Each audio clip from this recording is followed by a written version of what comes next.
Good morning dear AB school student. આપણે last લેક્ચરમાં પરમાણુય ત્રિજ્યા, આયનીય ત્રિજ્યા અને આયનીકરણ એન્થાલ્પી વિશે લર્ન કર્યું, જે પીરિયોડિસિટી ચેપ્ટરના ઇમ્પોર્ટન્ટ ટોપિક હતા. હવે આજે આપણે ઇલેક્ટ્રોન પ્રાપ્તિ એન્થાલ્પી અને વિદ્યુતઋણતા વિશે લર્ન કરશું, કે જે પણ નીટના ખાસ બેઝિક ક્વેશ્ચન, જે વારંવાર પૂછાતા ક્વેશ્ચન આ બે ટોપિકમાંથી ખાસ જનરેટ થાય છે. પહેલું ઇલેક્ટ્રોન પ્રાપ્તિ એન્થાલ્પી, જેને જ ઇલેક્ટ્રોન ગેઇન એન્થાલ્પી કહેવામાં આવે, જેને ડેલ્ટા એચ ઇજી સંજ્ઞા વડે દર્શાવવામાં આવે.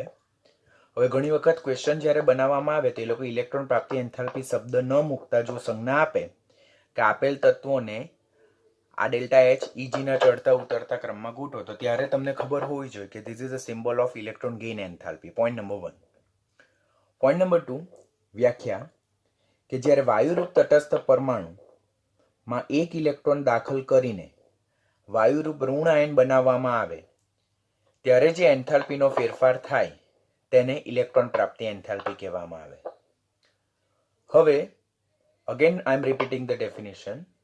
વાયુરૂપ તટસ્થ પરમાણુમાં ઇલેક્ટ્રોન દાખલ કરીને વાયુરૂપ ઋણ આયન બનાવવામાં આવે ત્યારે થતા એન્થાલ્પીના ફેરફારને આપણે ઇલેક્ટ્રોન પ્રાપ્તિ એન્થાલ્પી કહીએ. આ ઇલેક્ટ્રોન પ્રાપ્તિ એન્થાલ્પી ના બે વેલ્યુ હોઈ શકે, પોઝિટિવ ઓર નેગેટિવ. હવે જનરલી ઘણા બધા તત્વોમાં આ જે ઇલેક્ટ્રોન પ્રાપ્તિ એન્થાલ્પી જે છે તેના વેલ્યુ નેગેટિવ હશે. એટલે કે જ્યારે ઇલેક્ટ્રોનને વાયુરૂપ તટસ્થ પરમાણુમાં દાખલ કરીને વાયુરૂપ ઋણ આયન બનાવવામાં આવે ત્યારે ઉષ્મા શું થાય છે? મુક્ત થાય છે. તો ઇલેક્ટ્રોન પ્રાપ્તિ એન્થાલ્પી મોટે ભાગના તત્વો માટે ઋણ હોય, પરંતુ અમુક તત્વો માટે એનું મૂલ્ય ધન પણ હોઈ શકે, જેમ આગળ આપણે જેમ એક્સપ્લેનેશન જોઈશું તેમ જોતા જશું. આ ઇલેક્ટ્રોન પ્રાપ્તિનું મૂલ્ય ઓર એના એકમ 3 હોઈ શકે: ઇલેક્ટ્રોન વોલ્ટ પર એટમ, કિલો જૂલ પ્રતિ મોલ, કિલો જૂલ પ્રતિ કેલરી, જેમ આપણે આયનીકરણ એન્થાલ્પીમાં લર્ન કર્યું તે મુજબ. ઇલેક્ટ્રોન પ્રાપ્તિ એન્થાલ્પી આયનીકરણ એન્થાલ્પીથી કઈ બાબતમાં ડિફરન્સ દર્શાવે? કે ઇલેક્ટ્રોન પ્રાપ્તિ એન્થાલ્પીમાં ઇલેક્ટ્રોન દાખલ કરવામાં આવે છે ત્યારે ઉષ્મા મુક્ત થાય છે, જ્યારે આયનીકરણ એન્થાલ્પીમાંથી ઇલેક્ટ્રોન મુક્ત કરવા માટે આપણે ઉર્જા આપીએ છીએ. તો that is a difference between electron પ્રાપ્તિ એન્થાલ્પી એન્ડ આયનીકરણ એન્થાલ્પી. આયનીકરણ એન્થાલ્પીમાંથી ઇલેક્ટ્રોન દૂર કરવા માટે આપણે ઉર્જા આપવી પડે, એટલે એ હંમેશા ઉષ્મા શોષક પ્રક્રિયા છે. ઇલેક્ટ્રોન પ્રાપ્તિ એન્થાલ્પીમાં ઇલેક્ટ્રોન દાખલ થતી વખતે જે ઉર્જા છૂટી પડે છે તેને ઇલેક્ટ્રોન પ્રાપ્તિ કરે, ઓર જે એન્થાલ્પીમાં ફેરફાર થાય છે તેને ઇલેક્ટ્રોન પ્રાપ્તિ એન્થાલ્પી, જે ઉષ્મા શોષક ઓર ક્ષેપક બંને હોઈ શકે, depend upon the electronic configuration of the particular elements. હવે મોટેભાગના તત્વો માટે ઇલેક્ટ્રોન પ્રાપ્તિ એન્થાલ્પીનું મૂલ્ય ઋણ હોય, એટલે કે એક્ઝોથર્મિક પ્રોસેસ હોય, એટલે કે ઉષ્માક્ષેપક, એટલે કે જ્યારે ઇલેક્ટ્રોન દાખલ કરવામાં આવે ત્યારે તેમનામાં ઉર્જા શું થાય છે? મુક્ત થાય છે. દાખલા તરીકે સમૂહ સત્તાની વાત કરીએ તો સમૂહ સત્તાના તત્વો જે છે તેમના બાહ્યતમ કક્ષાની ઇલેક્ટ્રોનની સંરચના NH2 છે. માટે અષ્ટક પૂર્ણ કરવા માટે they need only one electron. માટે જ્યારે ઇલેક્ટ્રોન દાખલ કરવામાં આવે ત્યારે એ દાખલ થતો ઇલેક્ટ્રોન ખૂબ જ સરળતાથી દાખલ થઈ જાય અને ત્યારે ઉર્જા શું થાય છે? મુક્ત થાય. માટે સમૂહ 17ના તત્વો માટે ઇલેક્ટ્રોન પ્રાપ્તિ એન્થાલ્પીનું મૂલ્ય, પ્રથમ ઇલેક્ટ્રોન પ્રાપ્તિ એન્થાલ્પીનું મૂલ્ય હંમેશા ઋણ જોવા મળે.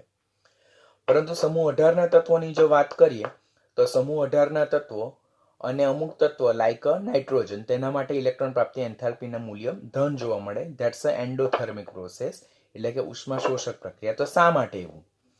તો સમૂહ 18ના તત્વો જે છે તેની બાહ્યતમ કક્ષાની ઇલેક્ટ્રોનીય સંરચના NH2 છે, એટલે કે અષ્ટક પૂર્ણ છે અને it's a very stable electronic configuration, અતિસ્થાયી ઇલેક્ટ્રોનીય સંરચના છે. તેમાં આ અતિસ્થાયી ઇલેક્ટ્રોન સંરચનામાં નવો ઇલેક્ટ્રોન દાખલ કરવો હોય તો તેને ઊંચા ઉર્જા સ્તરમાં દાખલ કરવો પડે, અને જેના માટે આપણે વિપુલ પ્રમાણમાં ઉર્જા આપવી પડે છે, કારણ કે આ જે તત્વો છે તેમનામાં ઇલેક્ટ્રોન સરળતાથી દાખલ થતો નથી. એવી જ રીતે નાઇટ્રોજન છે, તેની ઇલેક્ટ્રોનની સંરચના NH2 છે. NH2 એટલે પી કક્ષકમાં પણ 3 ઇલેક્ટ્રોન, તો અર્ધપૂર્ણ ભરાયેલી કક્ષકો તે પણ સ્ટેબલ હોય.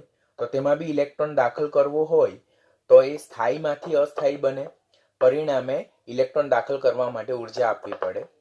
તો સમૂહ 18ના બધા તત્વો માટે અને નાઇટ્રોજન માટે ઇલેક્ટ્રોન પ્રાપ્તિ એન્થાલ્પીના મૂલ્ય હંમેશા કેવા જોવા મળે છે? ધન જોવા મળે છે. આમ પ્રથમ ઇલેક્ટ્રોન પ્રાપ્તિ એન્થાલ્પીનું મૂલ્ય ઉષ્મા શોષક હોઈ શકે, પ્લસ હોઈ શકે સમૂહ 18 અને નાઇટ્રોજન માટે, અને ઉષ્માક્ષેપક છે જેમ કે સમૂહ 17. બીજા તત્વો બી આવશે પણ અહીંયા આપણે મોસ્ટ કોમનલી ગ્રુપ 17 વિશે લર્ન કરીએ છીએ. તો એ ઉષ્મા શોષક કે ક્ષેપક હોઈ શકે. ઉદાહરણ તરીકે સમૂહ 18 માટે ઇલેક્ટ્રોન પ્રાપ્તિ એન્થાલ્પીનું મૂલ્ય ધન છે બીકોઝ એ ઉષ્મા શોષક પ્રક્રિયા છે, જ્યારે સમૂહ 17 માટે ઇલેક્ટ્રોન પ્રાપ્તિ એન્થાલ્પીનું મૂલ્ય ઋણ છે કારણ કે આ ઉષ્માક્ષેપક પ્રક્રિયા છે. આ પ્રક્રિયા દરમિયાન ઉષ્મા મુક્ત થાય છે. જ્યારે દ્વિતીય અને તૃતીય ઇલેક્ટ્રોન પ્રાપ્તિ એન્થાલ્પી એ ઓલવેઝ કેવી હોય છે? ઉષ્મા શોષક હોય છે, કારણ કે એક ઇલેક્ટ્રોન દાખલ કરીએ, ઉદાહરણ જોઈએ તો અહીંયા ઓક્સિજન તટસ્થ પરમાણુ છે, તેમાં એક ઇલેક્ટ્રોન દાખલ થાય ત્યારે ઉષ્મા છૂટી પડે છે, એટલે ઇલેક્ટ્રોન પ્રાપ્તિ એન્થાલ્પીનું મૂલ્ય ઋણ મળે છે. પરંતુ એક ઇલેક્ટ્રોન દાખલ થઈ ગયા બાદ જે ઋણ આયન બને છે તેમાં નવો ઇલેક્ટ્રોન જો દાખલ કરવો હોય તો દાખલ થતા ઇલેક્ટ્રોનને ઓલરેડી જે ઋણ વીજભારિત ઇલેક્ટ્રોનનું વાદળ હોય તેના દ્વારા સ્ટ્રોંગ રિપલ્ઝન ફેસ કરવું પડે, પ્રબળ અપાકર્ષણ ફેસ કરવું પડે. પ્રબળ અપાકર્ષણ ફેસ કરવું પડે that means it is not easily enter in that negative elements, or એ જે નેગેટિવ આયન છે તેમાં આ ઇલેક્ટ્રોન સરળતાથી દાખલ થઈ શકતો નથી. તો સરળતાથી દાખલ નહીં થઈ શકતો હોય ને આપણે દાખલ કરવો જ હોય તો આપણે ડેફિનેટલી ઉર્જા આપવી પડે. માટે સેકન્ડ અને થર્ડ એટલે બીજો અને ત્રીજો ઇલેક્ટ્રોન દાખલ કરવો હોય ત્યારે ઇલેક્ટ્રોન પ્રાપ્તિ એન્થાલ્પીના બીજા અને ત્રીજા ક્રમાંકના મૂલ્ય હંમેશા કેવા હોય છે? પોઝિટિવ હોય છે, બીકોઝ એ ઉષ્મા શોષક પ્રક્રિયા છે, કારણ કે ઇલેક્ટ્રોન વચ્ચે અપાકર્ષણ થાય છે એટલા માટે. ઇલેક્ટ્રોન પ્રાપ્તિ એન્થાલ્પીને અસર કરતા પરિબળોમાં પહેલું પરમાણ્વીય કદ. તો ઇલેક્ટ્રોન પ્રાપ્તિ એન્થાલ્પી પરમાણ્વીય કદના વ્યસ્ત પ્રમાણમાં છે. શા માટે? તો જેમ પરમાણુનું કદ મોટું તેમ બાહ્યતમ કક્ષામાં જે ઇલેક્ટ્રોન દાખલ થાય તેને કેન્દ્ર પ્રત્યે આકર્ષણ ઓછું લાગવાનું, અને આકર્ષણ ઓછું લાગવાનું તો ઇઝીલી એન્ટર થઈ શકવાનું નથી. જેમ પરમાણ્વીય કદ નાનું, જેમ કે ફ્લોરિનની વાત કરીએ, આપણે વિચારેલું હતું કે આવર્તમાં ડાબીથી જમણી બાજુ તરફ જતા પરમાણ્વીય કદ ઘટે તો સમૂહ 17ના તત્વોનું પરમાણ્વીય કદ સૌથી નાનું હોય. હવે એમનું પરમાણ્વીય કદ નાનું હોય તો તેમાં ઇલેક્ટ્રોન જો દાખલ કરવામાં આવે તો તેને કેન્દ્ર પ્રત્યે આકર્ષણ વધારે લાગે, તો એ ઇલેક્ટ્રોન ઇઝીલી અંદર એન્ટર થઈ જાય. માટે પરમાણ્વીય કદ સાથે ઇલેક્ટ્રોન પ્રાપ્તિ એન્થાલ્પીના ઋણ મૂલ્યને કેવો સંબંધ છે? વ્યસ્ત. જેટલું કદ મોટું તેટલું આ મૂલ્ય કેવું હશે? ઋણ મૂલ્ય ઓછું હશે, અને જેટલું આ કદ નાનું તેટલું ઋણ મૂલ્ય વધારે હશે. બીજું અસરકારક કેન્દ્રીય વીજભાર, જેને ઝેડ ઇફેક્ટ કહેવામાં આવે. જેટલો અસરકારક કેન્દ્રીય વીજભાર વધારે હશે તેટલો દાખલ થતા ઇલેક્ટ્રોનને ન્યુક્લિયસ પ્રત્યે અટ્રેક્શન વધારે હશે, પરિણામે એટલો જ સરળતાથી એ ઇલેક્ટ્રોન અંદર બાહ્યતમ કક્ષામાં દાખલ થઈ જશે. માટે જેટલો અસરકારક કેન્દ્રીય વીજભાર વધારે તેટલું ઉમેરવામાં આવતા ઇલેક્ટ્રોનનું કેન્દ્ર પ્રત્યે આકર્ષણ વધારે. કેન્દ્ર પ્રત્યે આકર્ષણ વધારે હોય તો એ ઇલેક્ટ્રોન સરળતાથી અંદર દાખલ થઈ જશે, પરિણામે વધુ પ્રમાણમાં ઉષ્મા મુક્ત થાય. માટે ઇલેક્ટ્રોન પ્રાપ્તિ એન્થાલ્પીનું ઋણ મૂલ્ય વધારે હશે. સ્ક્રીનિંગ અસર પણ ઇલેક્ટ્રોન પ્રાપ્તિ એન્થાલ્પી સાથે વ્યસ્ત પ્રમાણમાં સંબંધ ધરાવે. શા માટે? જેટલી સ્ક્રીનિંગ અસર વધારે હશે તેટલું બાહ્યતમ કક્ષામાં દાખલ થતા ઇલેક્ટ્રોનનું કેન્દ્ર પ્રત્યે આકર્ષણ ઓછું હોય તો એટલો ઇલેક્ટ્રોન સરળતાથી દાખલ નહીં થશે, તો તેટલી ઉષ્મા ઓછી મુક્ત થશે. પરિણામે સ્ક્રીનિંગ અસર પણ ઇલેક્ટ્રોન પ્રાપ્તિ એન્થાલ્પીના ઋણ મૂલ્યના વ્યસ્ત પ્રમાણમાં છે. ઇલેક્ટ્રોનીય સંરચના કે સંપૂર્ણ ઓર અર્ધપૂર્ણ ભરાયેલી કક્ષકોની સ્થાયીતા વધારે હોય, બરાબર, જેમ કે સમૂહ 18 અને સમૂહ 15નું તત્વ નાઇટ્રોજન. તો સંપૂર્ણ અને અર્ધપૂર્ણ ભરાયેલી કક્ષકો ઓલરેડી સ્ટેબલ છે, અને સ્ટેબલ ઇલેક્ટ્રોનિક કન્ફિગ્યુરેશનમાં જ્યારે ઇલેક્ટ્રોન દાખલ કરવો હોય તો ત્યારે ઉર્જા આપવી પડે. પરિણામે ત્યારે ઇલેક્ટ્રોન પ્રાપ્તિ એન્થાલ્પીનું મૂલ્ય કેવું જોવા મળે? ધન મૂલ્ય જોવા મળે. એટલે જેટલી બાહ્યતમ કક્ષાની ઇલેક્ટ્રોનીય સંરચના વધારે સ્થાયી તેટલું ઇલેક્ટ્રોન પ્રાપ્તિ એન્થાલ્પીનું ઋણ મૂલ્ય ઓછું અને ધન મૂલ્ય વધારે જોવા મળે. એટલા માટે જ સમૂહ 18 અને નાઇટ્રોજન તત્વની ઇલેક્ટ્રોન પ્રાપ્તિ એન્થાલ્પીનું મૂલ્ય હંમેશા ધન જોવા મળે છે. સમૂહમાં ઉપરથી નીચે તરફ જઈએ તેમ સામાન્ય રીતે ઇલેક્ટ્રોન પ્રાપ્તિ એન્થાલ્પીના ઋણ મૂલ્યો કેવા થતા જાય છે? ક્રમશઃ ઘટતા જાય છે. શા માટે? તો સમૂહમાં જેમ ઉપરથી નીચે તરફ જઈએ તેમ પરમાણ્વીય ત્રિજ્યા વધતી જાય, સ્ક્રીનિંગ અસર વધતી જાય. અત્યારે જ આપણે જોઈએ કે પરમાણ્વીય ત્રિજ્યા અને સ્ક્રીનિંગ અસર એ ઇલેક્ટ્રોન પ્રાપ્તિ એન્થાલ્પીના ઋણ મૂલ્યના વ્યસ્ત પ્રમાણમાં છે. એટલે સમૂહમાં ઉપરથી નીચે તરફ જતા જેમ પરમાણ્વીય ત્રિજ્યા અને સ્ક્રીનિંગ અસર વધતી જાય, સ્ક્રીનિંગ ઇફેક્ટ વધતી જાય, તેમ ઇલેક્ટ્રોન પ્રાપ્તિ એન્થાલ્પી ઘટતી જાય. આપણે જ્યારે પણ ઇલેક્ટ્રોન પ્રાપ્તિ એન્થાલ્પીની વાત કરીએ ત્યારે મોસ્ટ પ્રોબેબલી આપણે એના ઋણ મૂલ્યના સંદર્ભમાં જ વાત કરતા હોઈએ છીએ. એટલે યાદ રાખવાનું કે ઇલેક્ટ્રોન પ્રાપ્તિ નીચેના તત્વો અને ઇલેક્ટ્રોન પ્રાપ્તિ એન્થાલ્પીના ચડતા ક્રમમાં ઉતરતા ક્રમમાં ગોઠવો તો ઋણ મૂલ્યના સંદર્ભમાં તમારે એમને અરેન્જ કરવાનું હોય છે. સમૂહ 1 વિશે જોઈએ તો નોર્મલ ટ્રેન્ડ છે. લિથિયમથી સીઝિયમ તરફ જઈએ તો ઇલેક્ટ્રોન પ્રાપ્તિ એન્થાલ્પીના ઋણ મૂલ્ય ઘટે. અહીંયા સર્કલ ઇન્ડિકેટ કરે છે કે એનું ઋણ મૂલ્ય સૌથી વધારે છે તે પર્ટિક્યુલર સમૂહમાં. સમૂહ 13માં બોરોનથી થેલિયમ તરફ જઈએ તો આ ડોટેડ બ્લોક છે, એ એક્સેપ્શનલ કેસ છે. બોરોન કરતાં એલ્યુમિનિયમની ઇલેક્ટ્રોન પ્રાપ્તિ એન્થાલ્પીનું મૂલ્ય વધારે ઋણ છે. પછી પાછું એલ્યુમિનિયમથી થેલિયમ તરફ જઈએ તેમ નોર્મલ ટ્રેન્ડ જોવા મળે છે. શા માટે તો હું બધા તમને સમરીમાં સમજાવીશ. અહીંયા 1, 2, 3 અને 4 કેસમાં સેમ રીઝન આવશે. સમૂહ 14માં જેમ કાર્બનથી લેડ તરફ જઈએ તેમ ઇલેક્ટ્રોન પ્રાપ્તિ એન્થાલ્પીનું ઋણ મૂલ્ય ક્રમશઃ ઘટે. સમૂહ 15માં પણ એવું જ છે કે નાઇટ્રોજન કરતાં ફોસ્ફરસની વધારે અને વળી પાછું ફોસ્ફરસથી બિસ્મથ તરફ જઈએ તેમ ઇલેક્ટ્રોન પ્રાપ્તિ એન્થાલ્પીનું ઋણ મૂલ્ય ઘટવાની જગ્યાએ વધવાનું વલણ દર્શાવે છે. તો આ પણ તમારે ખાસ ધ્યાનથી યાદ રાખવાનું આવશે. પછી સમૂહ 16માં ઓક્સિજનથી સલ્ફર તરફ જતા ઇલેક્ટ્રોન પ્રાપ્તિ એન્થાલ્પીનું ઋણ મૂલ્ય વધે, પરંતુ સલ્ફરથી પોલોનિયમ તરફ જતા ઘટતું જાય છે. 17માં ફ્લોરિનથી ક્લોરિન તરફ ઇલેક્ટ્રોન પ્રાપ્તિ એન્થાલ્પીનું ઋણ મૂલ્ય વધે, પરંતુ ક્લોરિનથી એસ્ટેટિન તરફ જતા ઋણ મૂલ્ય ક્રમશઃ ઘટે છે. These all are very important question. તમને ટ્રેન્ડના રિલેટેડ ક્વેશ્ચન પૂછાય. Arrange the following as per decreasing order, increasing order. તો you have to remember this order at any cost anyhow. કારણ કે આના બેઝ પર ઘણા બધા ટિપિકલ ક્વેશ્ચન પૂછાય છે. જો તમને આ ટ્રેન્ડ યાદ નહીં હશે, કોની વધારે કોનું ઓછું નહીં યાદ હોય તો તમે એ ક્વેશ્ચનને જસ્ટિફાય નહીં કરી શકો. હવે સમૂહ 18માં જોઈએ તો સમૂહ 18માં હિલિયમ કરતાં નિયોનનું વધારે છે અને નિયોનથી રેડોન તરફ જતા ક્રમશઃ પાછું ઇલેક્ટ્રોન પ્રાપ્તિ એન્થાલ્પીનું ઋણ મૂલ્ય ક્રમશઃ ઘટતું જાય છે. સમૂહ 18 જે છે ઓલરેડી ડિસ્કશન કર્યું છે કે સમૂહ 18ના તત્વોની NH2 NP6 ઇલેક્ટ્રોનિક કન્ફિગ્યુરેશનને કારણે તેમની ઇલેક્ટ્રોન પ્રાપ્તિના મૂલ્યો કેવા જોવા મળે છે? આપણને ધન જોવા મળે છે. We have to provide energy to enter the new electron in a stable electronic configuration. હિલિયમનું ધન મૂલ્ય સૌથી ઓછું છે જ્યારે નિયોનનું ધન મૂલ્ય સૌથી વધારે છે. આ 12મા ધોરણમાં પી વિભાગમાં ગ્રુપ 18માં પણ ક્વેશ્ચન ફેસ કરવામાં આવે છે કે સમૂહ 18ના કયા તત્વની ઇલેક્ટ્રોન પ્રાપ્તિ એન્થાલ્પીનું ધન મૂલ્ય સૌથી વધારે ને સૌથી ઓછું કોનું? તો ધન મૂલ્ય સૌથી વધારે નિયોનનું અને ધન મૂલ્ય સૌથી ઓછું કોનું? હિલિયમનું. તો હવે આપણે એમ ક્વેશ્ચન થાય કે સર શા માટે આવું? તો હિલિયમ જેની ઇલેક્ટ્રોનની સંરચના એ 1s2 છે. એસ કક્ષક કેન્દ્રની ખૂબ જ નજીક છે, 1s છે. હવે એમાં ઇલેક્ટ્રોન દાખલ કરવો હોય તો દાખલ થતા ઇલેક્ટ્રોનને દાખલ કરવા માટે ઊંચા સ્તરમાં દાખલ કરવો પડે, એટલે ઊર્જા તો આપવી જ પડે. બટ એનું અટ્રેક્શન કેન્દ્ર પ્રત્યે સમૂહના અન્ય તત્વો કરતાં કેવું હશે? વધારે હશે. પરિણામે હિલિયમમાં દાખલ થતો ઇલેક્ટ્રોન સમૂહના અન્ય તત્વોની કમ્પેરિઝનમાં સરળતાથી દાખલ થઈ જશે. માટે હિલિયમની ઇલેક્ટ્રોન પ્રાપ્તિ એન્થાલ્પીનું મૂલ્ય સૌથી ઓછું ધન જોવા મળે છે સમૂહના અન્ય તત્વોની કમ્પેરિઝનમાં. જ્યારે નિયોન જે છે તેનું સૌથી વધારે ધન જોવા મળે છે. તો એ ટ્રેન્ડ પણ તમારે યાદ રાખવાનો રહેશે. આમ જો મોસ્ટ પ્રોબેબલ જોઈએ આપણે તો સમૂહ 1 અને સમૂહ 14માં નોર્મલ ટ્રેન્ડ જોવા મળે. સમૂહ 13, 15, 16 અને 17 તેમાં બીજા અને ત્રીજા આવર્તમાં એટલે કે બીજા અને ત્રીજા પીરિયડમાં આપણને ઇરેગ્યુલર ટ્રેન્ડ જોવા મળે. જનરલી સમૂહમાં ઉપરથી નીચે તરફ આપણે એવું વિચારીએ છીએ કે સમૂહમાં ઉપરથી નીચે તરફ જતા જેમ પરમાણુય ત્રિજ્યા વધતી જાય તેમ ઇલેક્ટ્રોન પ્રાપ્તિ એન્થાલ્પીનું ઋણ મૂલ્ય ઘટવું જોઈએ. પરંતુ અહીંયા બોરોન કરતાં એલ્યુમિનિયમનું વધારે છે, નાઇટ્રોજન કરતાં ફોસ્ફરસનું વધારે છે, ઓક્સિજન કરતાં સલ્ફરનું વધારે છે અને ફ્લોરિન કરતાં ક્લોરિનનું વધારે છે.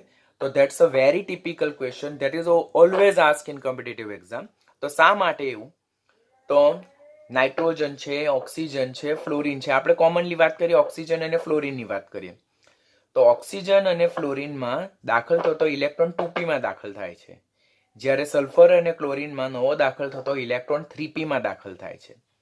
2p કદમાં નાની હોવાને કારણે દાખલ થતા ઇલેક્ટ્રોનને ઓલરેડી હાજર ઇલેક્ટ્રોન વડે સ્ટ્રોંગલી રિપલ્ઝન ફીલ થાય, માટે એ સરળતાથી દાખલ નહીં થાય. કયા કેસમાં? ઓક્સિજન અને ફ્લોરિન.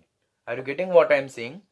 ઓક્સિજનની ઇલેક્ટ્રોનીય સંરચના 2 હિલિયમ 2s2 2p4 છે, જ્યારે આની ઇલેક્ટ્રોનીય સંરચના હિલિયમ 2s2 2p5 છે. ધેટ મીન્સ આમાં નવો દાખલ જો ઇલેક્ટ્રોન દાખલ કરવો હોય તો એ 2p માં દાખલ થશે. 2p કદમાં નાની હોવાને કારણે દાખલ થતા ઇલેક્ટ્રોનને ઓલરેડી હાજર ઇલેક્ટ્રોન વડે સ્ટ્રોંગલી રિપલ્ઝન ફીલ થાય, પરિણામે ઇઝીલી એન્ટર નહીં થઈ શકે. કોની કમ્પેરિઝનમાં? સલ્ફર અને ક્લોરીનની કમ્પેરિઝનમાં. હવે સલ્ફરમાં ઇલેક્ટ્રોન દાખલ થવાનો છે 3p માં, જ્યારે ક્લોરીનમાં પણ 3p માં દાખલ થવાનો.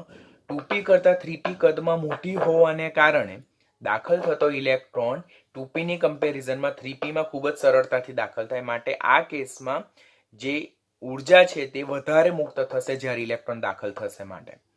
માટે સમૂહ 17 માં સૌથી વધારે વિદ્યુત ઋણ ઇલેક્ટ્રોન પ્રાપ્તિ એન્થાલ્પીનું ઋણ મૂલ્ય કોનું સૌથી વધારે? ક્લોરીનનું.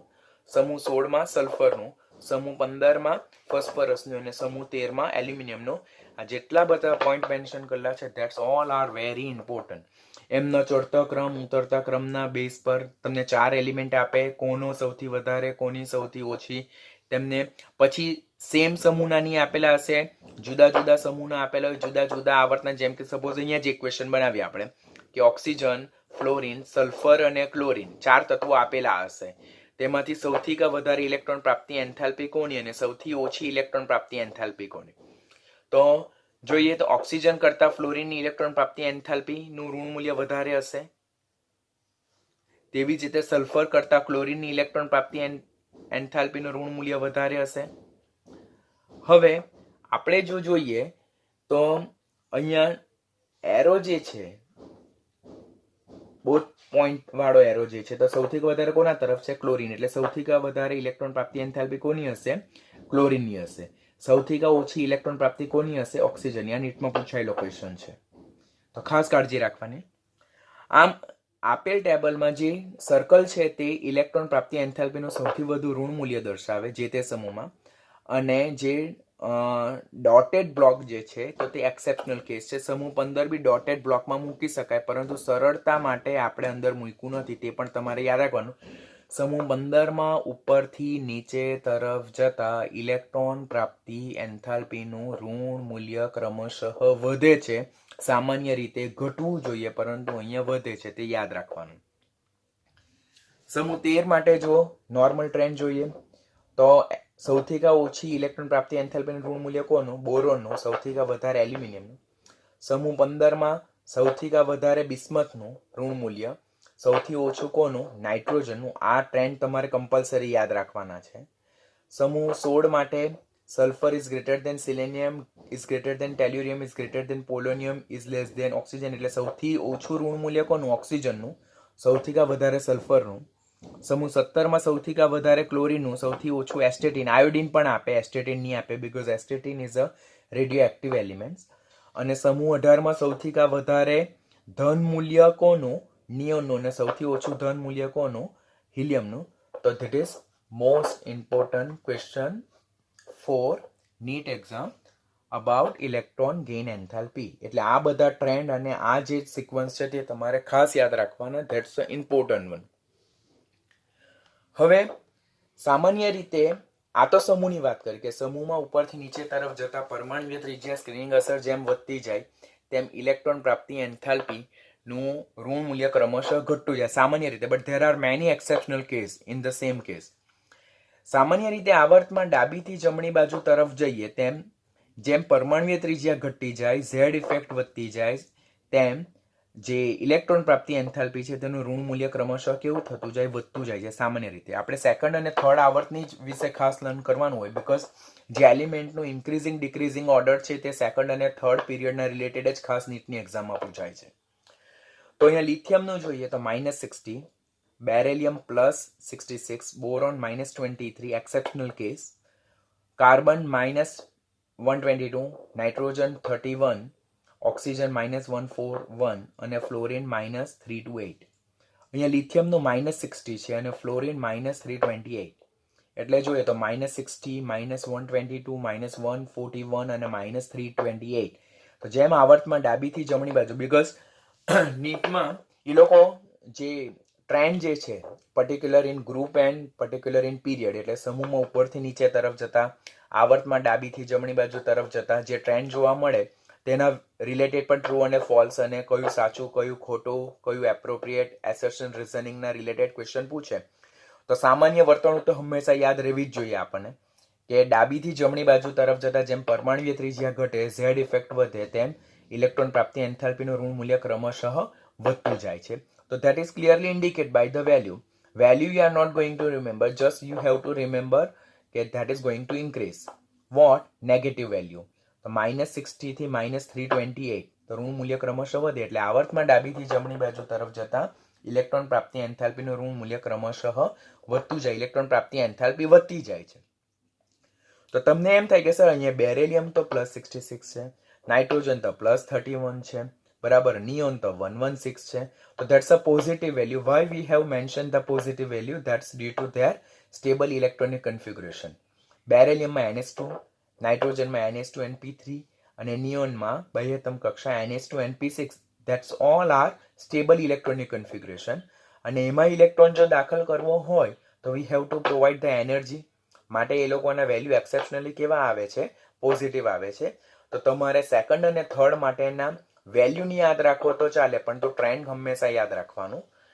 હવે અહીંયા આપણે જોવામાં આવે કે નાઇટ્રોજન, ઓક્સિજન, સલ્ફર અને ફોસ્ફરસ તેમાં સૌથી કા વધારે 4 એલિમેન્ટ્સ છે.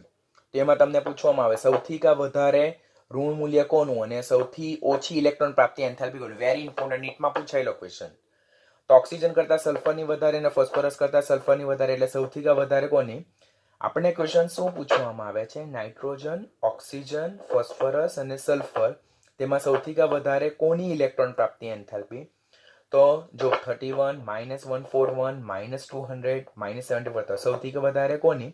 સલ્ફરની. સૌથી ઓછી કોની? 31. ઇલેક્ટ્રોન પ્રાપ્તિ એન્થાલ્પીને આપણે ઋણ મૂલ્યના સંદર્ભમાં જસ્ટિફાઈ કરીએ એટલે નાઇટ્રોજનની સૌથી ઓછી અને સલ્ફરની સૌથી વધારે, એટલે sulphur is greater then oxygen is greater then phosphorus is greater then nitrogen. A trend આવશે. નીટમાં પૂછાયેલો ક્વેશ્ચન છે, બી વેરી પર્ટિક્યુલર. તો આ જે પેજ છે તેમાંથી નીટ લેવલના તમને ઘણા બધા ઇમ્પોર્ટન્ટ ક્વેશ્ચન પૂછાશે. This is one of the important page. Don't skip it and learn by very hard. તમારે ખૂબ ધ્યાનથી શીખવાનું છે અને યાદ પણ રાખવાનું છે. આમ કોઈ પણ આવર્તમાં જોઈએ આપણે તો હાઈએસ્ટ ઇલેક્ટ્રોન ગેઇન એન્થાલ્પી કોની જોવા મળે? સમૂહ 17 ની. શા માટે? તો તેમની ઇલેક્ટ્રોનની કન્ફિગ્યુરેશન NH2NP5 છે. અષ્ટક પૂર્ણ કરવા માટે ઓલરેડી એક જ ઇલેક્ટ્રોનની જરૂરિયાત છે. સ્થાયી ઇલેક્ટ્રોનની સંરચના પ્રાપ્ત કરવા એક જ ઇલેક્ટ્રોનની જરૂરિયાત છે, જે એ લોકો ઇઝીલી મેળવી લે છે અને સ્ટેબલ ઇલેક્ટ્રોનિક કન્ફિગ્યુરેશન અટેન કરે છે. માટે એમની ઇલેક્ટ્રોન પ્રાપ્તિ એન્થાલ્પીનું ઋણ મૂલ્ય સૌથી વધારે જોવા મળે. જ્યારે સૌથી વધુ ધન મૂલ્ય કોનું જોવા મળે? સમૂહ 18 નું. તો આ બે પોઈન્ટ યાદ રાખવાનું. સૌથી વધુ ઋણ સમૂહ 17, સૌથી વધુ ધન સમૂહ 18. આવર્ત કોષ્ટકમાં સૌથી વધુ ઋણ મૂલ્ય ધરાવતું તત્વ કયું? તો ક્લોરીન. અને સૌથી વધુ ધન મૂલ્ય ધરાવતું તત્વ કયું? નિયોન. તો that is also important question. તો આ પણ તમારે યાદ રાખવાનું. જે સમરી જો તમે ધ્યાનથી જોઈ હોય, વેલ્યુઝ યાદ રાખી હોય ઓર વેલ્યુને ધ્યાનથી લર્ન કરી હોય, રીડ કરી હોય, તો તમે આ ક્વેશ્ચનને ઇઝીલી જસ્ટિફાઈ કરી શકો છો. Few exercise R given to you કે તમારે આટલી એક્સરસાઇઝને ધ્યાનથી જોવાની છે કે અહીંયા આપ્યું છે કે નીચેનામાંથી કોની ઇલેક્ટ્રોન પ્રાપ્તિ એન્થાલ્પી સૌથી વધુ ઋણ અને કોની ઇલેક્ટ્રોન પ્રાપ્તિ એન્થાલ્પી સૌથી ઓછી ઋણ છે. તો આ જે 6 એક્સરસાઇઝ આપે છે, તો જેટલા ટોપિક આપણે લર્ન કર્યા છે તેના બેઝ પરથી એક્સરસાઇઝ તમારે સોલ્વ કરવાની.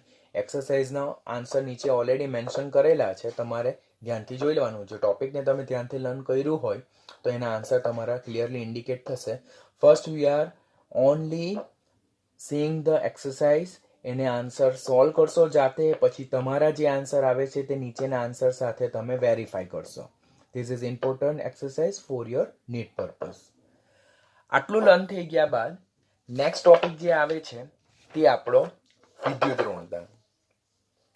પહેલા તો આપણને વિદ્યુત ઋણતાની વ્યાખ્યા આવડવી જોઈએ. વિદ્યુત ઋણતાને જ ઇલેક્ટ્રોનેગેટિવિટી કહેવાય. Symbol mention like X. વ્યાખ્યા એટલે શું? કે સહસંયોજક બંધથી જોડાયેલા બે પરમાણુ ની બંધકારક ઇલેક્ટ્રોન યુગ્મને પોતાના તરફ આકર્ષવાની વૃત્તિ, તેને શું કહેવામાં આવે છે? વિદ્યુત ઋણતા કહેવામાં આવે છે. જ્યારે બે પરમાણુ સહસંયોજક બંધથી જોડાયેલા હોય તો ત્યારે બંધકારક ઇલેક્ટ્રોન યુગ્મને પોતાના તરફ આકર્ષવાની વૃત્તિને વિદ્યુત ઋણતા કહેવામાં આવે છે. વિદ્યુત ઋણતા એ આયનીકરણ એન્થાલ્પી અને ઇલેક્ટ્રોન ગેઇન એન્થાલ્પીથી ડિફરન્ટ છે. કે વિદ્યુત ઋણતા જે છે તો તેનું સાપેક્ષ મૂલ્ય માપી શકાતું નથી, જ્યારે આયનીકરણ એન્થાલ્પી અને ઇલેક્ટ્રોન પ્રાપ્તિ એન્થાલ્પી નું સાપેક્ષ મૂલ્ય માપી શકાય છે. બીજી જો વાત કરવામાં આવે તો વિદ્યુત ઋણતાનું જે વેલ્યુ જે છે તો તેનું માપન 3 રીતે થાય છે. એક તો મૂલિકન જાફે માપક્રમ, બીજું પોલિંગ માપક્રમ અને ત્રીજું ઓર્લેડ-રોચો માપક્રમ. તેમાં પોલિંગ માપક્રમ સૌથી વધારે ઉપયોગી નીવડેલું હતું. મૂલિકન જાફે માપક્રમ, આ એક્સ જે છે તો તે વિદ્યુત ઋણતા છે, આ આયનીકરણ એન્થાલ્પી છે અને આ ઇલેક્ટ્રોન પ્રાપ્તિ એન્થાલ્પી. જ્યારે આયનીકરણ એન્થાલ્પી અને ઇલેક્ટ્રોન પ્રાપ્તિ એન્થાલ્પીનું મૂલ્ય ઇલેક્ટ્રોન વોલ્ટમાં દર્શાવેલું હોય તો ત્યારે વિદ્યુત ઋણતા આ બંનેના સરવાળા ભાગ્યા 2 કરીને મેળવી શકાય. જ્યારે આ બંને એન્થાલ્પીનું મૂલ્ય કિલો જૂલ પ્રતિ મોલમાં દર્શાવેલું હોય ત્યારે આ ઇક્વેશન એપ્લાય થાય. જ્યારે આ બંનેનું વેલ્યુ કિલો કેલરી પર મોલમાં દર્શાવ્યું હોય ત્યારે આ રીતે આપણે ઇક્વેશનને એપ્લાય કરી શકીએ. તો જો કદાચ ટફ પેપર તમને પૂછાય અને વિદ્યુત ઋણતામાં કોઈ એલિમેન્ટની આયનીકરણ એન્થાલ્પી અને ઇલેક્ટ્રોન પ્રાપ્તિ એન્થાલ્પી ઇલેક્ટ્રોન વોલ્ટ આ કિલો જૂલ પ્રતિ મોલ ઓર કિલો કેલરી પર મોલમાં દર્શાવેલું હોય તો તમારે વિદ્યુત ઋણતા શોધવા માટે આ ઇક્વેશન એપ્લાય કરવાના છે. ઇમ્પોર્ટન્ટ વન છે. પોલિંગ માપક્રમ, તો પોલિંગ માપક્રમ એ જે મૂલિકન જાફે માપક્રમ દ્વારા જે વિદ્યુત ઋણતા મળે તેના ડિવાઇડેડ બાય 2.8 કરતા જે મળે તેને પોલિંગ માપક્રમ. કેવી રીતે આવે that's none of our work now. હવે આપણે ખાલી વેલ્યુ જ યાદ રાખવાની હોય. પોલિંગ માપક્રમ પ્રમાણે બે તત્વોની વિદ્યુત ઋણતાનો તફાવત કેવી રીતે શોધી શકાય? તો XA minus XB is equal to 0.1017 under root delta. Delta એ તાપમાન નથી, પરંતુ ડેલ્ટા એ બંધ વિયોજન એન્થાલ્પીનો તફાવત કે EA minus B minus under route EAA cross EBB cross that is multiplication. જ્યાં E શું છે તો ધેટ્સ અ બંધ વિયોજન એન્થાલ્પી, એટલે બંધને તોડવા માટે આ A અને B ને તોડવા માટે આપવી પડતી ઉર્જા એટલે કે આ A અને B ની બંધ સ્થાયિતા છે, આ A અને A વચ્ચેની બંધ સ્થાયિતા છે અને આ B અને B વચ્ચેની બંધ સ્થાયિતા છે. કિલો જૂલ પ્રતિ મોલમાં આપેલું હોય ત્યારે આ ઇક્વેશન એપ્લાય કરવાનું. કિલો જૂલ પ્રતિ કેલરીમાં જ્યારે વેલ્યુ આપેલા હોય ત્યારે તમારે આ ઇક્વેશન એપ્લાય કરવાનું. You have to remember. Allred Rochow માપક્રમ પ્રમાણે પણ આ જ યાદ રાખવાનું. x is equal to 0.744 plus 0.359 z effect divided by r square, જ્યાં r એ સહસંયોજક ત્રિજ્યા છે, એંગસ્ટ્રોમમાં દર્શાવેલું હોય. વિદ્યુત ઋણતાને અસર કરતા પરિબળો કયા? તો પહેલો પરમાણુય ત્રિજ્યા. વિદ્યુત ઋણતા એ પરમાણુય ત્રિજ્યાના વ્યસ્ત પ્રમાણમાં છે. જેમ આપણે પરમાણુ ત્રિજ્યા વધારે હોય તો તેટલી જ ઇલેક્ટ્રોનને આકર્ષવાની વૃત્તિ ઓછી હોય તેટલી વિદ્યુત ઋણતા ઓછી. એટલા માટે સમૂહમાં જેમ ઉપરથી નીચે તરફ જતા પરમાણુય ત્રિજ્યા ઘટે કે વધે તેમ વિદ્યુત ઋણતા ઘટે. ખબર છે ને કે સમૂહમાં ઉપરથી નીચે તરફ જતા પરમાણુય ત્રિજ્યા વધવાનું વલણ ધરાવે તો વિદ્યુત ઋણતા ઘટવાનું વલણ ધરાવે. આવર્તમાં ડાબીથી જમણી બાજુ તરફ જતા પરમાણુ ત્રિજ્યા ઘટવાનું વલણ ધરાવે તો વિદ્યુત ઋણતા વધવાનું વલણ દર્શાવે છે. Z effect. વિદ્યુત ઋણતા એ અસરકારક કેન્દ્રીય વીજભાર એટલે કે ઝેડ ઇફેક્ટના પણ સમપ્રમાણમાં છે. જેમ આવર્તમાં ડાબીથી જમણી બાજુ તરફ જતા અસરકારક કેન્દ્રીય વીજભાર ઝેડ ઇફેક્ટ વધતો જાય તેમ વિદ્યુત ઋણતા ક્રમશઃ વધતી જાય. એટલા માટે સમૂહ 17ના તત્વોની વિદ્યુત ઋણતા સૌથી વધારે જોવા મળે છે. પછી પરમાણુની આયનીકરણ એન્થાલ્પી, ઓક્સિડેશન અવસ્થા, નોટ આયનીકરણ એન્થાલ્પી, ઓક્સિડેશન અવસ્થા. તો વિદ્યુત ઋણતા એ પરમાણુની ઓક્સિડેશન અવસ્થાના સમપ્રમાણમાં છે. ધેટ મીન્સ એક જ એલિમેન્ટ લાઈક ફેરિક આયન અને ફેરસ આયન. તો ફેરિક અને ફેરસમાં વિદ્યુત ઋણતા કોની વધારે હશે? તો ફેરિક આયનની વિદ્યુત ઋણતા વધારે છે કોના કરતા? ફેરસ આયન કરતા 1.83. આ તમે જો બહુ ડેપ્થમાં ક્વેશ્ચન લર્ન કરેલો હોય તો જ આવડે, તમને ઇઝીલી ક્વેશ્ચન નહીં આવડશે. વિદ્યુત ઋણતા એ ઓક્સિડેશન આંકના સમપ્રમાણમાં છે. એક જ તત્વની બે ઓક્સિડેશન અવસ્થામાં જે તત્વનો ધન વીજભાર વધારે હોય તેનું કેન્દ્રીય વીજભાર વધારે હોય તો તેની ઇલેક્ટ્રોનની આકર્ષવાની વૃત્તિ વધારે હોય તો તેની વિદ્યુત ઋણતા વધારે હશે. ધેટ ઇઝ ઇમ્પોર્ટન્ટ, તમને ઇઝીલી યાદ નહીં આવશે. ધેન આફ્ટર આપણે જો જોઈએ તો નેક્સ્ટ જે છે તો વિદ્યુત ઋણતા એ એસ લાક્ષણિકતાના પણ સમપ્રમાણમાં છે. એસ લાક્ષણિકતા શું છે તે તમે ઓલરેડી ઓર્ગેનિકમાં લર્ન કરી ચૂક્યા છો કે સંકરણ sp3 sp2 અને sp તો તેમાં પર્સન્ટેજ ઓફ એસ કેરેક્ટરિસ્ટિક તો sp3 માં 25% છે, sp2 માં 33.33% અને sp માં 50%. તો જેમ sp3 થી sp તરફ જઈએ તેમ percentage of S characteristic is going to increase. તો વિદ્યુત ઋણતા પણ ક્રમશઃ શું થતું જાય છે, વધતું જાય. એના માટે જ ઓર્ગેનિકમાં તમે લર્ન કર્યું કે આપણી પાસે આલ્કેન, આલ્કીન અને આલ્કાઇન આપેલું હોય તો તેમાં કયા કાર્બનની વિદ્યુત ઋણતા સૌથી વધારે હોય? તો આલ્કાઇન કાર્બનની વિદ્યુત ઋણતા વધારે હોય બીકોઝ એમાં પર્સન્ટેજ ઓફ એસ કેરેક્ટરિસ્ટિક વધારે હોય. તો આ વિદ્યુત ઋણતાને અસર કરતા પરિબળો છે. હવે આવર્ત કોષ્ટકમાં વિદ્યુત ઋણતાનો સ્વભાવ ટ્રેન્ડ રિલેટેડ ખાસ ક્વેશ્ચન પૂછાય. બી વેરી કેરફુલ કે આપણે પહેલું જોઈએ કે વિદ્યુત ઋણતા એ પરમાણુય ત્રિજ્યાના વ્યસ્ત પ્રમાણમાં છે અને ઝેડ ઇફેક્ટના સમપ્રમાણમાં છે. આવર્તમાં ડાબીથી જમણી બાજુ તરફ જતા પરમાણુય ત્રિજ્યા ઘટે છે, ઝેડ ઇફેક્ટ વધે છે.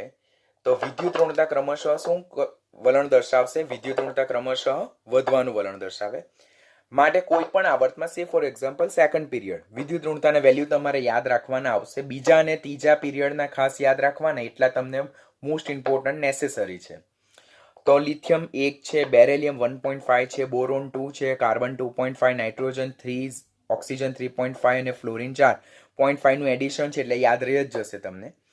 તો લિથિયમ થી ફ્લોરિન તરફ જતા વિદ્યુત ઋણતા વધે છે. તમને હવે અહીંયાથી નીટનો વેરી ઇઝી ક્વેશ્ચન, ટેક્સ્ચ્યુઅલ લેવલનો ક્વેશ્ચન જ એમ પૂછે કાર્બન, નાઇટ્રોજન, ઓક્સિજન અને ફ્લોરિનને તેમની વિદ્યુત ઋણતાના ચડતા ક્રમમાં ગોઠવો.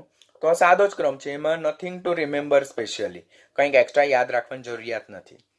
એવી જ રીતે ત્રીજા આવર્તમાં sodium, magnesium, aluminium, silicon, phosphorus, sulphur અને ક્લોરિન, તો તેમાં પણ વિદ્યુત ઋણતા સામાન્ય રીતે શું થાય છે? વધતી જાય છે. એટલે બીજો આવર્ત હોય કે ત્રીજો આવર્ત હોય, આવર્તમાં ડાબીથી જમણી બાજુ તરફ જતા વિદ્યુત ઋણતા સામાન્ય રીતે વધવાનું વલણ દર્શાવે છે. That's a common normal behaviour. અહીંયા કોઈ પણ જગ્યાએ એક્સેપ્શનલ આવતું નથી. ક્યાં વધારે ક્વેશ્ચન ટ્વિસ્ટ થશે તે હું તમને સમજાવીશ. હવે સમૂહમાં ઉપરથી નીચે તરફ જતા જેમ પરમાણુય ત્રિજ્યા વધતી જાય, સ્ક્રીનિંગ અસર વધતી જાય, તેમ વિદ્યુત ઋણતા ક્રમશઃ ઘટી જાય. તો લિથિયમથી સીઝિયમ તરફ જતા વિદ્યુત ઋણતા ક્રમશઃ ઘટે. બેરેલિયમથી મેગ્નેશિયમ તરફ જતા ઘટે, પરંતુ કેલ્શિયમ અને સ્ટ્રોન્શિયમની સરખી થાય, એક્સેપ્શનલ બિહેવિયર. સમૂહ 13 અને સમૂહ 14માં જે એક્સેપ્શનલ બિહેવિયર છે વિદ્યુત ઋણતાના, તે ખાસ યાદ રાખવાના, જે મેન્શન કરેલો છે 13 અને 14માં સમૂહમાં આપણે ઓલરેડી લર્ન કરેલું જ છે. તો બ્લોક વાળા પોઈન્ટ તમારે યાદ રાખવાના. સમૂહમાં એક્સેપ્શનલ બિહેવિયર આવે છે, આવર્તમાં આવતું નથી. તો જે એક્સેપ્શનલ બિહેવિયર અપવાદ વાળી વસ્તુ છે તે તમારે ખાસ યાદ રાખવાની થશે. સમૂહ 15, 16 અને 17માં તો જેમ ઉપરથી નીચે તરફ જઈએ તેમ વિદ્યુત ઋણતા ક્રમશઃ ઘટી જાય છે. હવે ક્વેશ્ચન મેં આપણે અત્યારે જ વાત કરી કે ક્વેશ્ચન ટ્વિસ્ટિંગ. તો ક્વેશ્ચન ટ્વિસ્ટિંગ કેવી રીતે પૂછાય? તો કાર્બન, નાઇટ્રોજન, સિલિકોન અને ફોસ્ફરસ માં સૌથી વધારે વિદ્યુત ઋણતા કોની? સૌથી ઓછી. એ રીતે ક્વેશ્ચન પૂછાય. હવે અહીંયા તો આપણે મેન્શન કરેલું છે એટલે આપણને ખબર પડે કે કાર્બનની 2.5, નાઇટ્રોજનની 3, ફોસ્ફરસની 2.1 અને સિલિકોનની 1.8. તો ડેફિનેટલી સૌથી વધારે નાઇટ્રોજનની અને સૌથી ઓછી સિલિકોનની. પણ એક્ઝામમાં એ લોકો તમને આ રીતે નથી આપેલું, એ લોકો તો ડિફરન્ટ આપેલું હશે. કાર્બન, પછી કોમા નાઇટ્રોજન, પછી ફોસ્ફરસ, પછી સિલિકોન, તેમાં સૌથી વધારે કોની? તો સૌથી ઓછી કોની? તો ફર્સ્ટ તમારે એને પીરિયડ અને જે ગ્રુપ છે તે રીતે અરેન્જ કરવાનું. તો કાર્બનની નીચે સિલિકોન આવે અને નાઇટ્રોજનની નીચે ફોસ્ફરસ. કાર્બન કરતા સિલિકોનની ઓછી આવશે અને નાઇટ્રોજન કરતા ફોસ્ફરસની ઓછી આવે. સિલિકોન કરતા ફોસ્ફરસની વધારે અને કાર્બન કરતા નાઇટ્રોજનની વધારે. તો સૌથી વધારે કોની? નાઇટ્રોજનની. અને સૌથી ઓછી કોની? સિલિકોનની. આમ વિદ્યુત ઋણતામાં ટ્રેન્ડ ખાલી પીરિયડનો નથી આવતો, ખાલી ગ્રુપનો નથી આવતો. બંનેના પૂછાયેલા તો છે કે આવર્તમાં ડાબીથી જમણી બાજુના 4 તત્વો આપેલા હોય કે જેમ કે સપોઝ બોરોન આપેલું હોય, નાઇટ્રોજન આપેલું હોય, ઓક્સિજન આપેલું હોય અને ફ્લોરિન આપેલું હોય, તો તેમાં સૌથી ઓછું કોણ? Definitely boron. પછી એલ્યુમિનિયમ આપેલું હોય, ફોસ્ફરસ આપેલું હોય, સલ્ફર આપેલું હોય, ક્લોરિન આપેલું હોય, સૌથી વધારે કોણ? ક્લોરિનની. આવર્તથી ડાબીથી જમણી બાજુનો ટ્રેન્ડ છે. પણ એ તમને એલિમેન્ટ્સ પ્રોપર સિક્વન્સમાં યાદ રહ્યા હોય તો જ યાદ આવશે, નહીં તો પછી એક્ઝામમાં તમે ગૂંચવાઈ જશો. તો આ ટ્રેન્ડ ખાસ યાદ રાખવાનો, આ ટ્રેન્ડ ખાસ યાદ રાખવાનો. અને ગ્રુપ અને પીરિયડ એટલે આવર્ત અને સમૂહના 4 તત્વોને જો મિક્સ કરશે તો ત્યારે તમે ટ્વિસ્ટ થઈ જશો. કેવી રીતે સોલ્વ કરવાનું તે તમને સમજાવ્યું છે. હવે અહીંયાથી ક્વેશ્ચન પૂછાય કે નાઇટ્રોજન, ઓક્સિજન, સલ્ફર અને ફોસ્ફરસમાં સૌથી વધારે વિદ્યુત ઋણતા કોની? ડેફિનેટલી ઓક્સિજનની. એ કોમન ટ્રેન્ડ છે કે ઓક્સિજનની સલ્ફર કરતાં વધારે, નાઇટ્રોજનની ફોસ્ફરસ કરતાં વધારે, તો ફોસ્ફરસની સૌથી ઓછી થશે અને ઓક્સિજનની સૌથી વધારે. તો આપણે કાળજી ક્યાં રાખવાની કે જ્યારે બે પીરિયડ અને બે જુદા જુદા સમૂહના 4 તત્વોને ભેગા કરે તો ત્યારે એમને આપણે પર્ટિક્યુલર મેથડમાં એટલે કે પર્ટિક્યુલર મેનરમાં અરેન્જ કરવાના, ત્યારે વિદ્યુત ઋણતાનો સાચો ક્રમ. એટલા માટે મેં કીધું કે બીજા અને ત્રીજા આવર્તના તત્વોની વિદ્યુત ઋણતાને વેલ્યુને યાદ રાખવાના નથી, તે તમારે યાદ રાખવાનું. 17મા સમૂહના તત્વોની વિદ્યુત ઋણતાને ખાસ યાદ રાખવાની રહેશે. હવે બીજો ક્વેશ્ચન પૂછાય કે આવર્ત કોષ્ટકમાં જે પિરિયોડિક ટેબલ છે, મોડર્ન પિરિયોડિક ટેબલ, તેમાં સૌથી વધારે વિદ્યુત ઋણતા ધરાવતું તત્વ કયું? તો ડેફિનેટલી ફ્લોરિન આવશે, જેની વિદ્યુત ઋણતા 4. આમ એ પ્રબળ વિદ્યુત ઋણમય તત્વ છે અને એ પ્રબળ ઓક્સિડેશન કરતા પણ છે. જ્યારે સૌથી ઓછી વિદ્યુત ઋણતા ધરાવતું તત્વ કયું? તો તે છે સીઝિયમ. આમ એ પ્રબળ વિદ્યુત ધનમય તત્વ અને પ્રબળ રિડક્શન કરતા તત્વ છે. ક્વેશ્ચન પૂછે આવર્ત કોષ્ટકમાં સૌથી પ્રબળ વિદ્યુત ઋણતા ધરાવતું તત્વ ફ્લોરિન, જે પ્રબળ વિદ્યુત ઋણમય, અને પ્રબળ વિદ્યુત ધનમય તત્વ કયું? સીઝિયમ, જે સૌથી ઓછું વિદ્યુત ઋણમય તત્વ. તો એ બે ક્વેશ્ચન પણ તમારે નીટ પોઈન્ટ ઓફ વ્યૂ યાદ રાખવાના રહેશે. Now, what is the application of electronegativity? આ જે વિદ્યુત ઋણતા છે તેની ઉપયોગિતા શું છે? તો પહેલું, મેટાલિક નોન મેટાલિક નેચર જાણવા માટે વિદ્યુત ઋણતા ખાસ આપણને ઉપયોગી છે કે અધાતુ સ્વભાવ જે છે, નોન મેટાલિક નેચર જે છે, તો તે ઇલેક્ટ્રોનેગેટિવિટીના સમપ્રમાણમાં છે. જેમ વિદ્યુત ઋણતા વધારે હશે તેટલી ઇલેક્ટ્રોનને આકર્ષવાની એટલે કે ઇલેક્ટ્રોન પ્રાપ્ત કરવાની વૃત્તિ વધારે હશે, તો તેટલો અધાતુ સ્વભાવ વધારે હોય, ને જેટલી વિદ્યુત ઋણતા ઓછી હોય તેટલો ધાતુ સ્વભાવ વધારે. તો ધેટ ઇઝ ઇમ્પોર્ટન્ટ. એટલા માટે સમૂહમાં ઉપરથી નીચે તરફ જતા જેમ પરમાણ્વીય ત્રિજ્યા વધતી જાય, સ્ક્રીનિંગ અસર વધતી જાય, તેમ વિદ્યુત ઋણતા ઘટતી જાય અને ધાતુ સ્વભાવ વધતો જાય ને અધાતુ સ્વભાવ ઘટતો જાય. That is also important sequence oftenly ask in NEET exam. આવર્તમાં ડાબીથી જમણી બાજુ તરફ જતા પરમાણ્વીય ત્રિજ્યા ઘટે, ઝેડ ઇફેક્ટ વધે, વિદ્યુત ઋણતા વધે, તો નોન મેટલ નેચર એટલે અધાતુ સ્વભાવ વધે અને ધાતુ સ્વભાવ ક્રમશઃ ઘટે. એટલા માટે તો સમૂહ 1 ના તત્વો સક્રિય ધાતુ તત્વો છે, બીકોઝ એમની વિદ્યુત ઋણતા સૌથી ઓછી છે. સમૂહ 17 ના તત્વો સક્રિય અધાતુ તત્વો છે, કારણ કે એમની વિદ્યુત ઋણતા સૌથી વધારે છે. બંધનો સ્વભાવ કે પોલર કે નોન પોલર કે ધ્રુવીય કે અધ્રુવીય બંધ છે, તે પણ વિદ્યુત ઋણતાના તફાવતને આધારે નક્કી કરી શકાય. કે લાઈક અ હોમોન્યુક્લિયર સ્પીસીસ એટલે કે સમકેન્દ્રીય અણુ લાઈક H2O2 N2 અને Cl2, તો તેમાં બંધથી જોડાયેલા બંને તત્વોની વિદ્યુત ઋણતા સમાન હોય તો એ લોકો કેવા થાય? અધ્રુવીય. જ્યારે વિષમ કેન્દ્રીય અણુ હોય લાઈક HF, HCl, HBr અને HI, જેમાં બંને પરમાણુ જુદા જુદા છે, બંનેની વિદ્યુત ઋણતા જુદી જુદી હોય, તો એમના વચ્ચે રચાતો બંધ કેવા પ્રકારનો હોય? ધ્રુવીય. આમ રચાતો બંધ ધ્રુવીય કે અધ્રુવીય છે તે પણ વિદ્યુત ઋણતાના તફાવતને આધારે નક્કી કરી શકાય. પછી કોઈ પણ અણુની ધ્રુવીયતા એટલે કે પોલારિટી એની ડાયપોલ મોમેન્ટ એટલે દ્વિધ્રુવીય ચાક માત્રાના સમપ્રમાણમાં, અને દ્વિધ્રુવીય ચાક માત્રા એ બંધથી જોડાયેલા બે પરમાણુની વિદ્યુત ઋણતાના તફાવતના સમપ્રમાણમાં. જેટલો બે પરમાણુ કે જેઓ બંધથી જોડાયેલા છે તેમની વિદ્યુત ઋણતાનો તફાવત વધારે આવશે, તેટલી જ તેમના જે ડાયપોલ મોમેન્ટ છે, દ્વિધ્રુવીય ચાક માત્રાની વેલ્યુ વધારે હશે, અને તેટલી જ બંધની પોલારિટી પણ કેવી હશે? વધારે હશે. લાઈક તમને આ ક્વેશ્ચન ગ્રુપ 17 ના રિલેટેડ પૂછાય કે આપણને 4 તત્વો આપેલા, તેમાં સૌથી વધારે પોલર બોન્ડ શેમાં જોવા મળે? તો આમાં જોવા મળે. અને સૌથી ઓછો પોલર બોન્ડ શેમાં જોવા મળે? તો HF જોવા મળે. પછી બંધની સ્થાયીતા પણ બંધથી જોડાયેલા બે પરમાણુની વિદ્યુત ઋણતાના તફાવતના સમપ્રમાણમાં છે. કે જેમ કે હાઇડ્રોજન અને ફ્લોરિનમાં વિદ્યુત ઋણતાનો તફાવત વધારે હોય તો એ બંધની સ્થાયીતા વધારે છે, જ્યારે હાઇડ્રોજન અને આયોડિનમાં આયોડિન જે છે તેમાં આની કમ્પેરિઝનમાં વિદ્યુત ઋણતાનો તફાવત ઓછો હોય તો એ બંધની સ્થાયીતા ઓછી છે.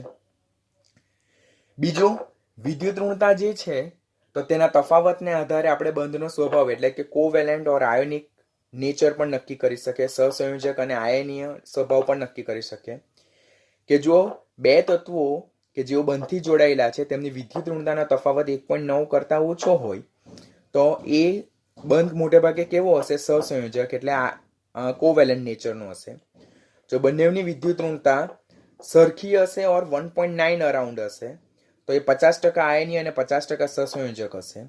અને જો વિદ્યુત ઋણતા 1.9 કરતા વધી જાય તો એ મોટે ભાગે કેવું હશે? આયનીય હશે. એટલે જેમ વિદ્યુત ઋણતાનો તફાવત ઓછો તેટલો બંધ કોવેલેન્ટ વધારે, અને જેટલો વિદ્યુત ઋણતાનો તફાવત વધારે તેટલો બંધ આયનીય વધારે. આમ બંધની આયનીય લાક્ષણિકતા એટલે ionic characteristic of particular bond એ વિદ્યુત ઋણતાના તફાવતના સમપ્રમાણમાં છે, જ્યારે બંધની સહસંયોજક લાક્ષણિકતા એ વિદ્યુત ઋણતાના તફાવતના વ્યસ્ત પ્રમાણમાં છે. જેટલો વિદ્યુત ઋણતાનો તફાવત ઓછો તેટલો આયનીય નેચર કેવો? ઓછો, અને સહસંયોજક લાક્ષણિકતા કોવેલન્ટ નેચર વધારે હશે.